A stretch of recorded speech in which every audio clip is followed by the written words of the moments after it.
is getting very real. Now, the world has always been real. But when I say it's getting very real, I simply mean that it is getting very captivating. It's very manipulating. You see, gone are the days where we don't care what people do at the other side of the world. Say, for instance, I have my own world, I have my own kids, I make a living, I feed myself, I feed my family. I don't care what other people are doing or succeeding in.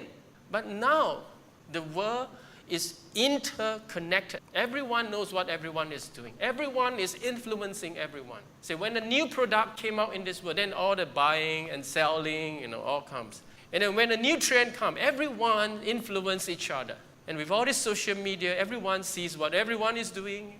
When a negative news report came out, and everyone's affected by it. So a lot of times we are reading so much in the news, so much into the economy, so much into the mainstream thinking.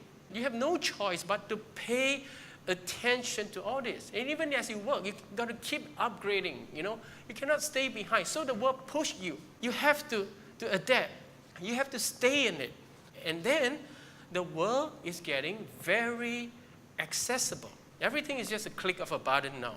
All this app you're using, buying, selling, surfing, viewing, like for instance, Netflix. You just bring the drama to a new heights and people are absorbed into that, spending their time on it.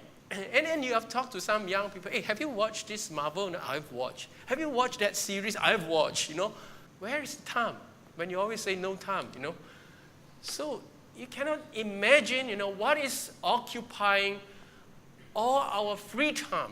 And when it's something occupy all your free time, it means it occupies your mind. It's shaping you.